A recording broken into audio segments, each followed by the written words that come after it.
back real quick just to get my thoughts off on the foot washing part because I want it to be separate from the other part. Now, when Stormy goes to wash these people's feet, Tiffany brings up the question, do you know? No, so let me go back. When Fumi comes in to the dining area and talks from her confessional, she says she don't see how it correlate, and I was with Fumi on that. How does this correlate as the Last Supper? So going forward, but the fact that Tiffany ends up asking the question, she arrives late to the dinner and they have that conversation and they're forgiving each other or whatever. But when it get to the foot washing part, Tiffany get to asking, so, do you know what the Supper is about? And then Stormy gives a knowledgeable answer about it. The problem with it is her positioning in this theming of the Last Supper. And because of her positioning in this theming, it gives Homelander. But I'm not saying to the extreme of Homelander, I'm saying to the ego. Meaning, so she got down there, and after explaining it, she's saying she wants to wash her feet because she wants to be of service to each one of them. And the thing that we're missing here is that in the Last Supper and in the dynamic and the context in which the foot washing was being had, the foot washing was being had through the washing of the disciples' feet.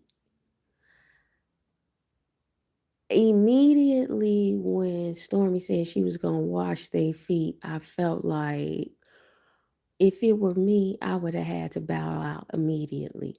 Even though I'm not a Christian anymore, I understand symbolism. And symbolism is very powerful. And it would have been no amount of peer pressure that would have made me allow to take the stance of being your disciple, beloved. And that is essentially the posture in which Stormy had when she was washing their feet. She was the, I guess, the servant as she positioned it as, but Jesus was the ultimate servant. And to be a leader is to be the ultimate servant. Pardon me. Oh, hello, Anesh. Hello, Miguel. But to that end, when you're going to make this gesture to the girls, that you're going to take this act of service in the name of the Last Supper, and though you explained it away, how the Last Supper, and this is how I know she is double talking this thing, because when she brought it up to her husband, she said, you know what the Last Supper is for real? And her husband was like, yeah, but she ain't explain it then.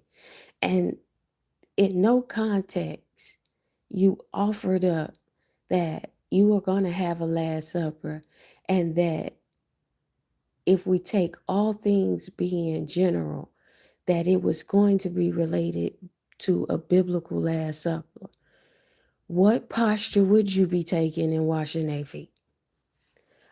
I'm with Fumi, like, and though Fumi bowed out with a good political correct answer on some, my culture wouldn't abide this, so she ain't say those words exact, but essentially she said my culture don't put up with that. So, and they goofies. To me, that's when I knew Stormy was in charge of the girls and Fumi knew the position.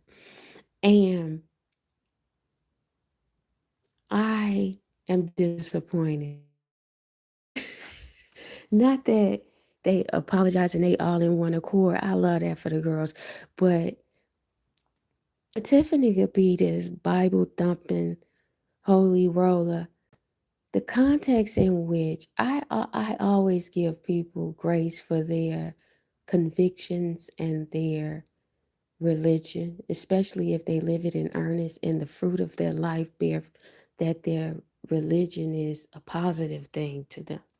I always give grace to how you show up in the ways and the decisions you make and what you participate in or might not to participate in. The fact that Tiffany claims to be this Bible thumping holy roller and didn't, al- I mean, to allow herself to go along with not only getting her feet washed, but washing her feet. Um, and Fumi played it. Fumi played, y'all. Like, I see the game, Fumi. Too. Fumi playing chess, not checkers around here. I see the game. But it was, but then on the flip side of it, here's where I give grace to the moment. Because they did apologize. And to bow out, you don't want another dun dun dun dun for no unnecessary contention when you could just get your feet washed, because it is an ultimate act of humility. And then in sitting there to receive your feet to be washed, are you being humble as well?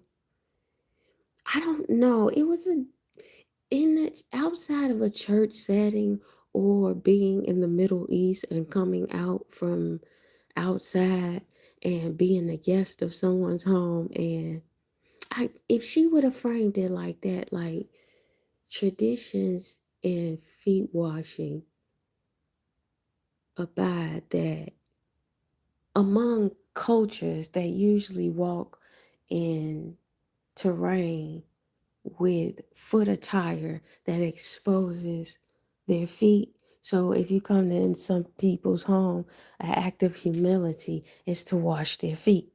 So in that regard, she could have set up that foot washing that would have assuaged maybe my sentiment with the whole giddy up, because I have never ever seen foot washing outside of church.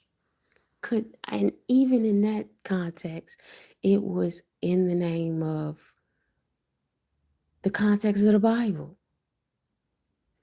It was weird for me. The whole thing, it was too much symbolism that was out of context for me. That Fumi, I feel like, was calling it. And here's another thing about Fumi that I could not get out of my genre. You know, my he coming in a Honda. You know what I'm saying? Fumi gives Juanita Bynum. Fumi got the spirit of Juanita Bynum all on her. She speaks like Juanita Bynum.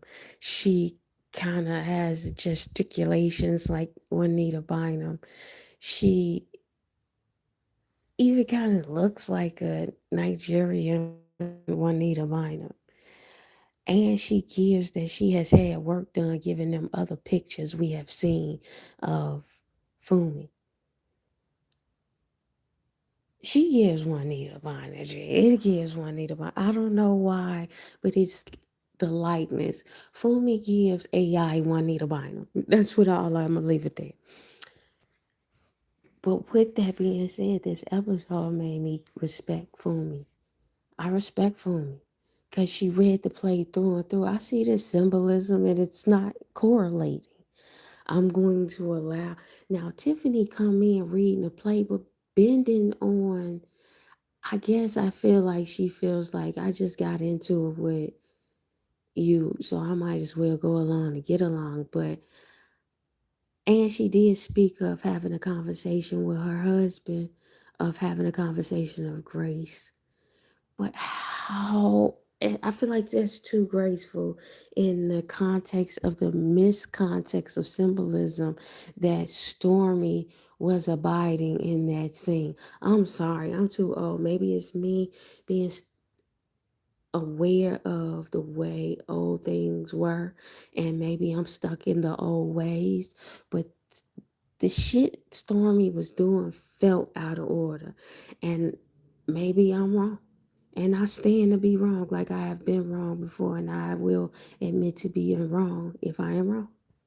But it just didn't go. A lot of shit was out of order. It was out of order. It was out of order. And I won't, again, I am not a Christian, but I am culturally abiding certain things that just don't feel like it is consistent with.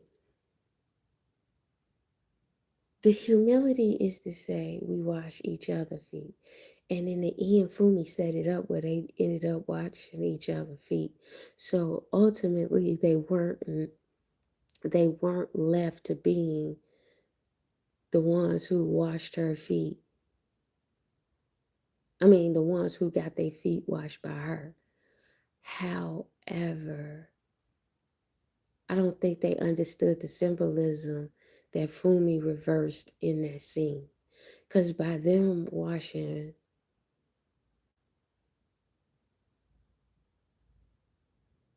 Stormy feet, it, in so many ways, it still gave she in charge of the girls, but it also gave the symbolism of it's split. It's too much symbolism being played with in that scene. And I think a lot of symbolism get played with in our face in certain things like reality shows because we chalk it up with there being a level of informality there that we don't think certain levels of sophistication is being played out in our face. But with that being said, maybe I gotta go back and give a rewatch, and not lend myself to the instinct of the sentiment that immediately hit me while I was watching. But I have to say, girl, that whole scene felt like it felt gothic. It felt the dog at the table.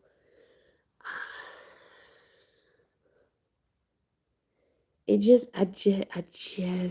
was too many things that felt out of order. And if I were there, the most graceful way of avoidance was Fumi. Fumi, I love the way brava Fumi, brava Fumi. I didn't think I would be such intrigued and appreciative of Fumi's disposition or even the way she's been edited in this season. I respect Fumi.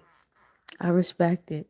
I respect the way she handled that scene. I respect the way she bowed out. She held her tongue, or at least it was edited that she held her tongue in many ways. Um, It just Stormy. Stormy gives Hollywood, Hollywood swingers. She gives like, uh, I get it, Stormy, but you playing with too much. Cause if you were playing with iconography, I could see if this was even like mainstream and you was playing with it. Like if you was playing it with it on The Bachelors, that's cool. But you playing with it in a different context.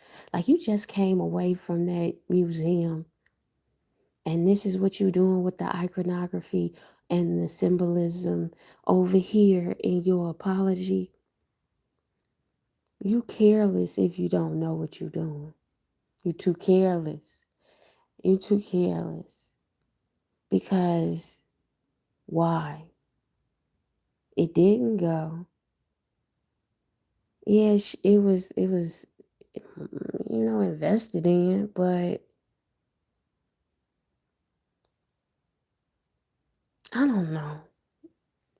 ethos. Maybe I'm the only one, and maybe 1,000 years from now, when somebody may unearth this audio and they may correlate it back to this show, Belle Collective of Birmingham, and this character and this scene, and they may hear me and say, "Girl, you tripping."